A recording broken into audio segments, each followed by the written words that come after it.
O vídeo já vai começar, mas antes, não se esqueça de se inscrever e ativar as notificações.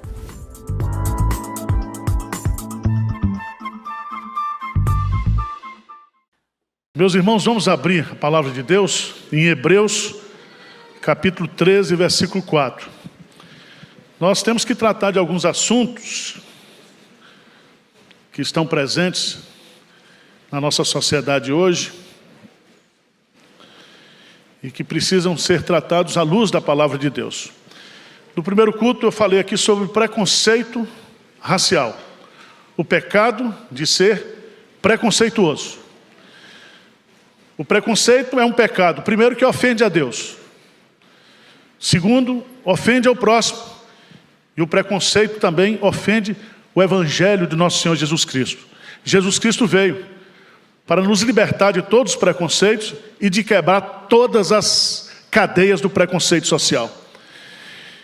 E o céu será composto por gente, pessoas de todas as tribos, línguas e nações. Eu vou ter que aguentar um argentino pela eternidade. Vai ser uma benção. Quero tratar agora, especificamente, sobre uma prática que está muito comum hoje, que é morar junto. Morar juntos.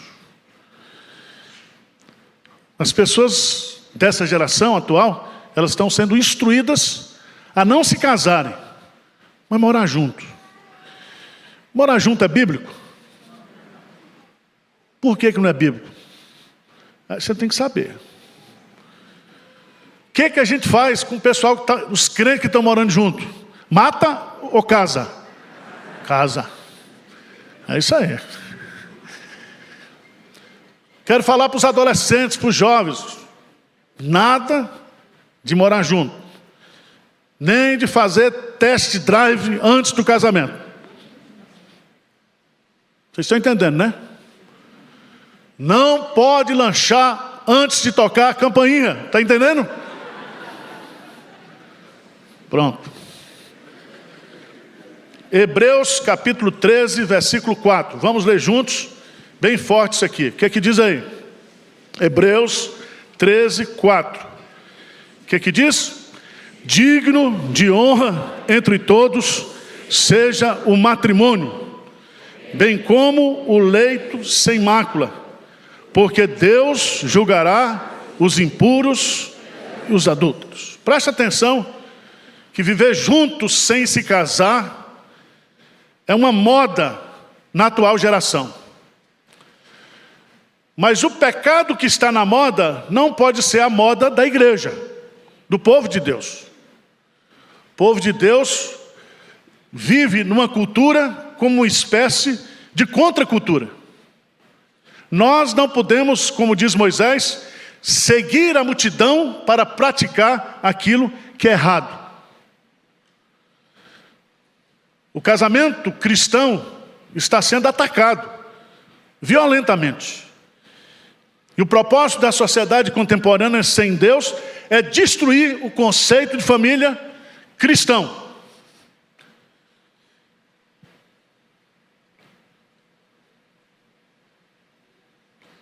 Casais vivendo juntos sem se casarem legalmente. E dizem assim, na maior cara limpa: estamos casados aos olhos de Deus.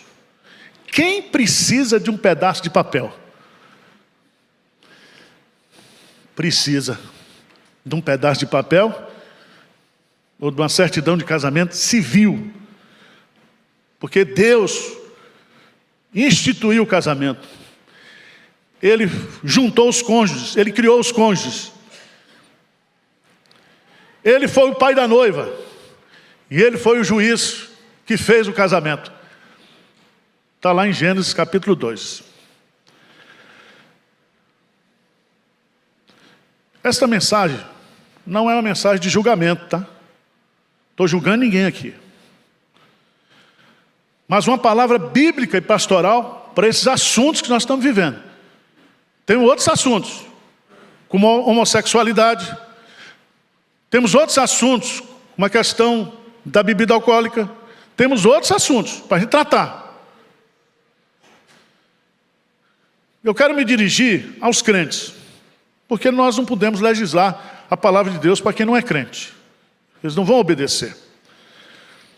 Então, tem pelo menos 5 grupos que eu penso aqui, que eu estou me dirigindo. Primeiro, aos jovens crentes que pensam ou desejam morar juntos sem se casarem.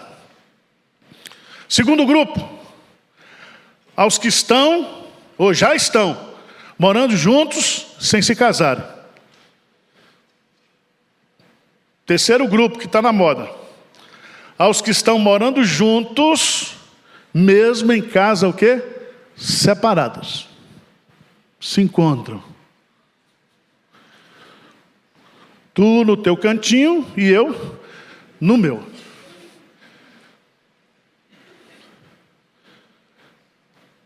Aos que estão casados, mas que moraram juntos, e muitos carregam o peso da culpa, do sofrimento.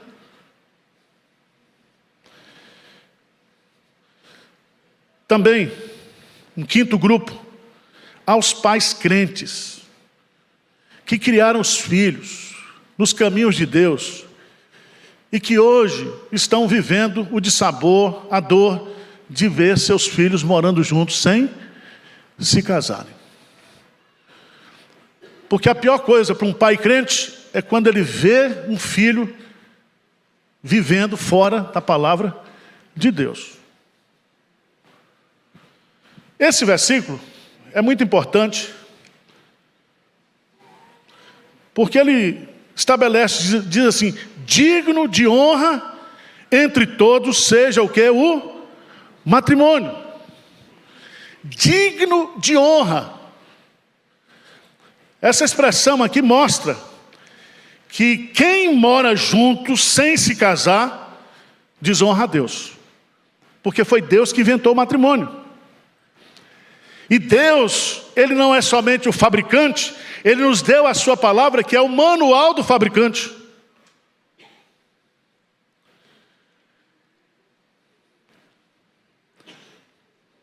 O pessoal brinca. Diz que o casamento cristão tem 3 alianças. A aliança do noivado, a aliança do casamento e a terceira aliança, a aliança do sofrimento eterno. Casou, morreu. Casou, entrou no estado de sofrimento. Tem umas crisezinhas, mas não é bem assim, né? Não é... Deus não criaria o matrimônio para trazer sofrimento para a gente. Mesmo a gente sendo pecadores imperfeitos, mesmo todo mundo sabendo aqui que não existe casamento perfeito, família perfeita, mesmo sabendo que nós temos grandes problemas no nosso relacionamento, mas é projeto de Deus, é ideia de Deus.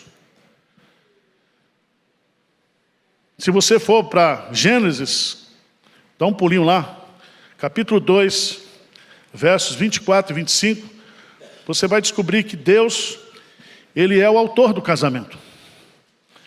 Gênesis capítulo 2, versos 24 e 25, ele diz, por isso deixa o homem pai e mãe, e se une à sua mulher, tornando-se os dois uma só carne. Ora, um e outro, o homem e sua mulher estavam nus e não se envergonhavam. Irmãos, o casamento é uma instituição divina, o matrimônio é uma instituição divina. Então, quando você honra o matrimônio, o casamento, você está honrando a Deus. E também, o casamento que produz a família é a base de toda a sociedade. Veja que antes de construir o Estado, Deus constrói primeiro a família. A família é a célula máter da sociedade. Se nós queremos uma igreja sadia, nós temos que investir em famílias sadias. Nós temos que investir na valorização da família, do casamento.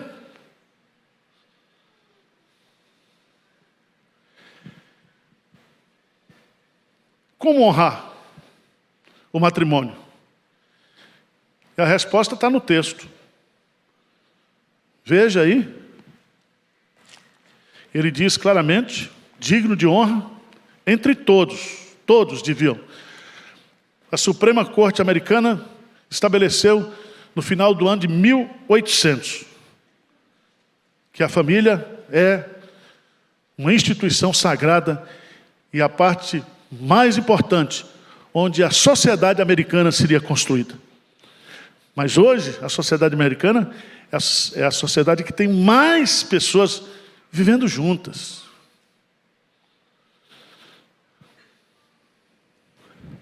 Como honrar? Aí diz o texto. Bem como o leito, o quê? Sem mácula. Manter puro o leito conjugal. Significa intimidade sexual reservada, exclusiva do marido e da esposa. No casamento, a relação sexual é pura. Pura. No casamento, começa bem, depois vai diminuindo.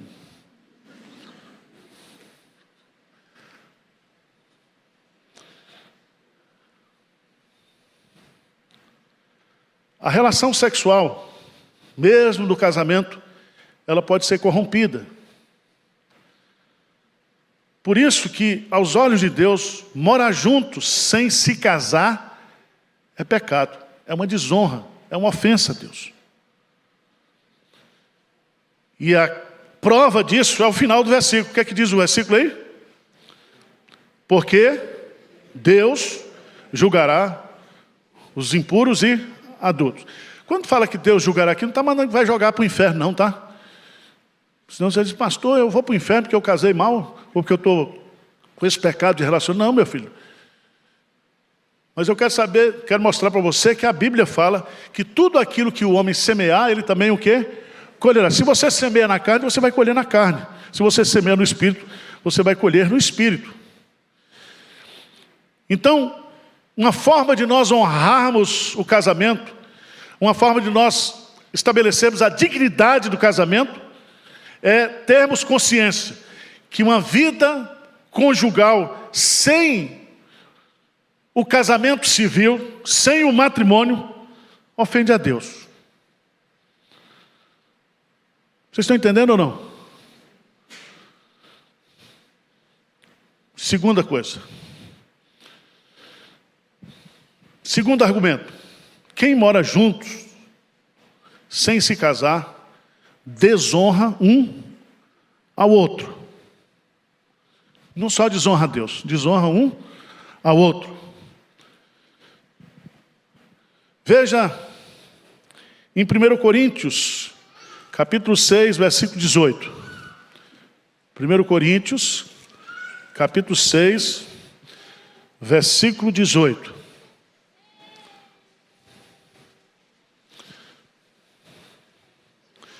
Lê comigo, o que é que diz aí?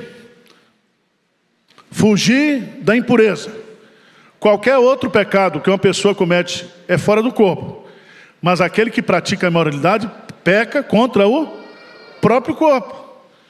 Se você está mantendo um relacionamento sexual fora dos padrões de Deus, da palavra de Deus, você está ferindo a si mesmo. Você está prejudicando a si mesmo. E prejudicando o outro. Provérbios, capítulo 14, versículo 12, fala que muitas vezes aquele caminho que parece aos nossos olhos ser um caminho do bem, mas ao final são caminhos de destruição, de sofrimento. Abra sua Bíblia, por favor, em 1 Tessalonicenses, capítulo 4. 1 Tessalonicenses, capítulo 4. Eu queria que você lesse comigo. 1 Tessalonicenses, capítulo 4.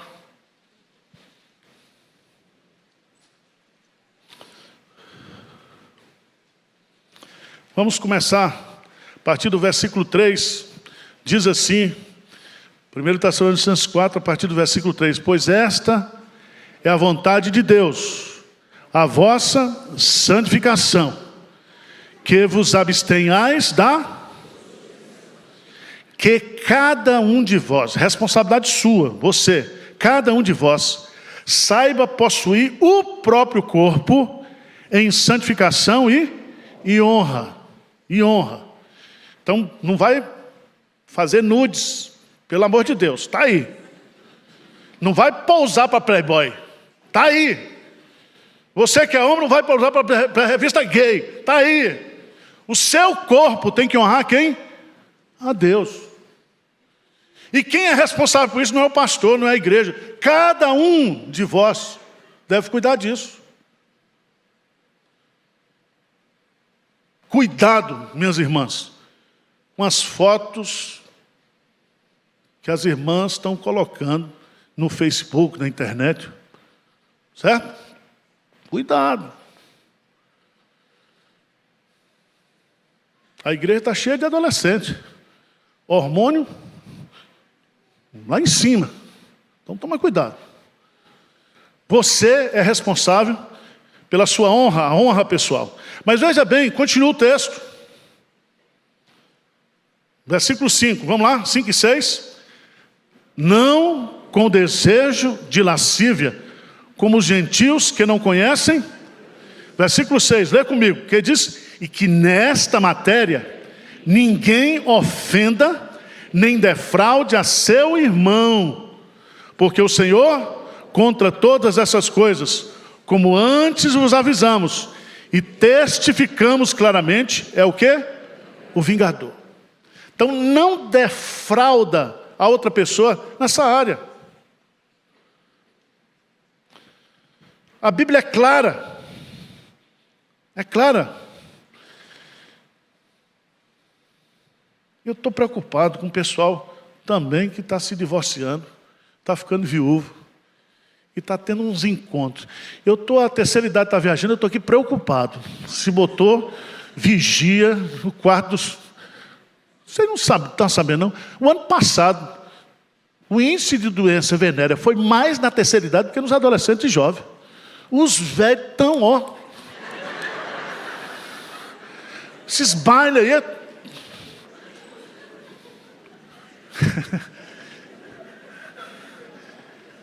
Só tem santo aqui, só. E santo dos últimos dias, né?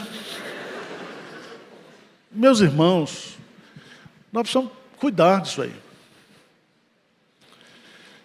Mas aqui eu quero me dirigir para pessoas crentes, porque morar juntos,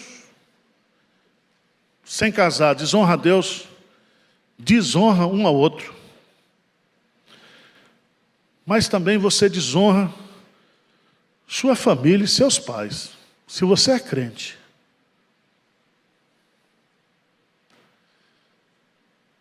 Seu pai, sua mãe, criou você nos caminhos de Deus, não é para você morar junto, é para você casar, ter uma família, fazer tudo como manda a palavra de Deus. Êxodo, capítulo 20, versículo 12. O que diz lá? Honra teu pai e a tua mãe, para que se prolonguem os teus dias na terra que o Senhor teu Deus te dá. Honra teu pai e tua mãe. Quando a gente olha para esse mandamento, observe que não é só pai, é mãe, pai e mãe. Porque a maior dor para um pai crente é ver um filho, uma filha, fazendo uma coisa que é proibida pela palavra de Deus, que vai quebrar a cara lá adiante, que não tem a bênção de Deus, que não tem a sua bênção.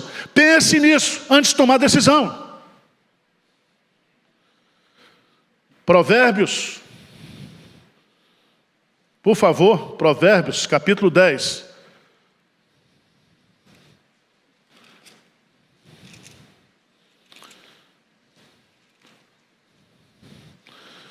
Os adolescentes estão aí?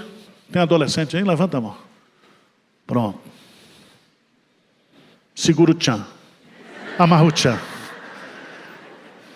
Vai chegar a hora. Não queime etapas na sua vida. E olha, o que a palavra de Deus diz em Provérbios 10:1. Vamos ler juntos, vamos lá. Lê aí, meus amigos adolescentes. Provérbios de Salomão. O filho sábio alegra seu pai, mas o filho insensato é a tristeza de sua mãe. Presta atenção, filhos. Sofrimento de filho é sofrimento de pai e mãe. Tristeza de filho é tristeza de pai e mãe. E o que gera tristeza para um pai e uma mãe crente é justamente quando os filhos estão fazendo coisas que não agradam a Deus. Não agrada a Deus. Provérbios, capítulo 17, versículo 25. O que é insensatez? Insensatez é você fazer aquilo que é contrário, que é a palavra de Deus. Provérbios é um livro de sabedoria prática. Você é insensato quando você faz aquilo que não deve fazer, e muitas vezes sabendo que não deve fazer. Provérbios 17, 25, vamos ler bem forte, o que diz?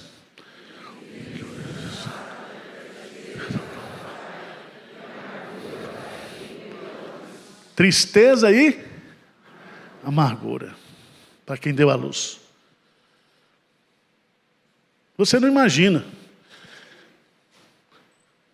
Eu tenho 2 filhos, graças a Deus, casado bem, casado com mulher. Tem problema? Tem. Mas eu oro todo dia por eles, todo dia. E eu sei que está a senhora também, porque quando a gente vê um filho sofrendo num casamento, ou numa relação, ou numa conduta que não agrada a Deus, isso machuca o coração da gente.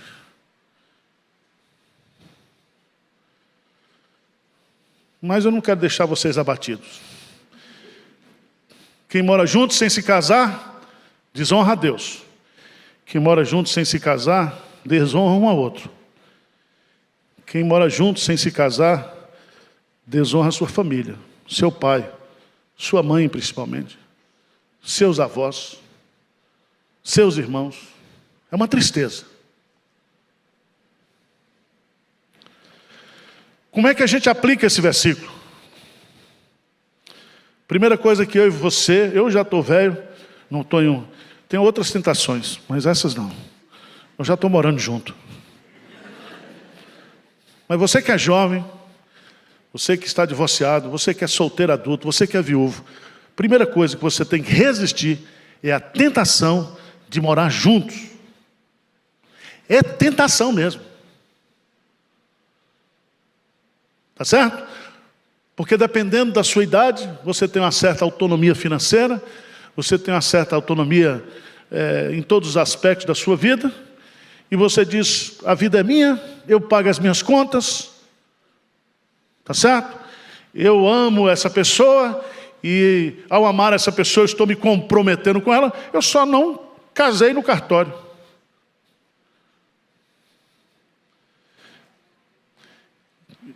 Eu vi as estatísticas, não aqui, mas da sociedade americana, porque no Brasil poucas são as estatísticas e pouco confiáveis, mas geralmente as pessoas que vivem juntas, esses relacionamentos, eles são de pouca duração e de muita frustração. Os filhos que nascem dessa relação são mais propensos à violência e também aos abusos domésticos. As histórias que vocês têm hoje no Brasil é só pegar. De uma mãe que tinha uma filha, foi morar junto com o cara veio para dentro de casa, a tragédia está pronta. Está pronta.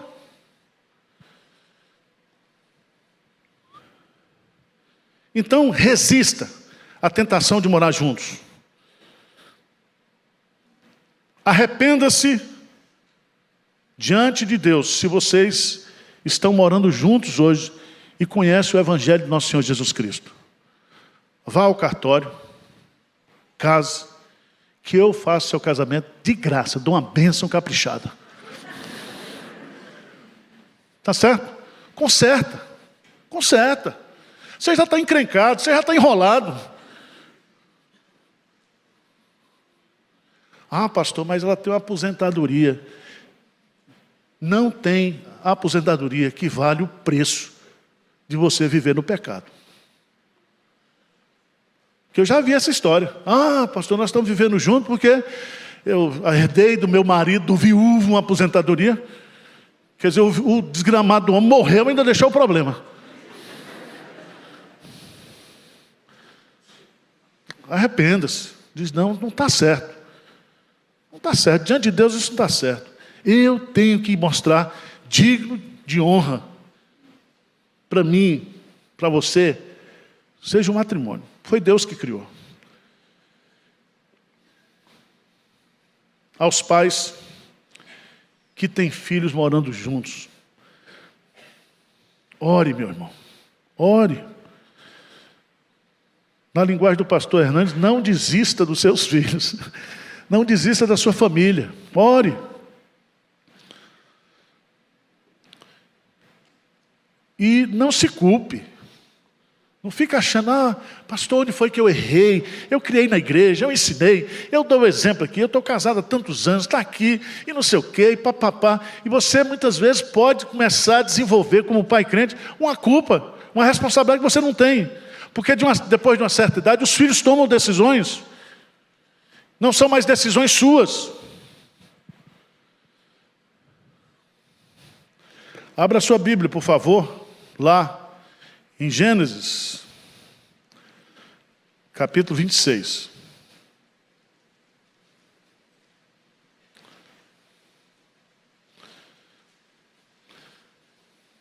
Gênesis, capítulo 26. Vamos ficar de pé para a gente ler e encerrar. Gênesis 26, 34 e 35. Vamos ler juntos? Tendo Esaú 40 anos de idade, tomou por esposa a Judite, filha de Beeri, Eteu, e a Basemate, filha de Elon, o Eteu. Veja bem, Esaú era filho de Isaque de Rebeca, irmão de Jacó, neto de Abraão, pai da fé. Família crente top, presbiteriana de primeira linha. O cara casa com duas mulheres. E casa com duas mulheres o quê? Gentílicas, do mundo. Veja o resultado que Deus, versículo 35, o que que diz? Ambas se tornaram amargura de espírito para Isaque e para Rebeca. Amargura de espírito. Então, pai, não deixe que essa amargura tome conta do seu coração. 40 anos. Faz uma besteira dessa. Tá certo? Feche os seus olhos, vamos falar com Deus. Quem entendeu a mensagem aqui, levanta a mão. Não estou julgando ninguém, tá? Mas a palavra de Deus precisa ser ensinada. E nós precisamos tomar conta uns dos outros. Eu louvo a Deus porque aqui na igreja muitos jovens estão se casando. Não é, Jéssica? Você também. Assinei o seu pedido de casamento. Esse ano, mais de 12 jovens casais estão se casando aqui na igreja. E daqui a uns dias estão aí os meninos, né? Vai ser uma festa. Pai querido, nós não queremos ser melhor do que ninguém, porque nós não somos. Nós somos pecadores imperfeitos. Temos uma natureza decaída.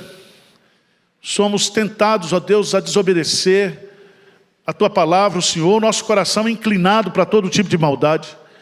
Mas que o Senhor tenha misericórdia de nós, Senhor. Que o Senhor venha trazer nessa manhã quebrantamento, instrução, direção para a vida de cada um aqui, Senhor.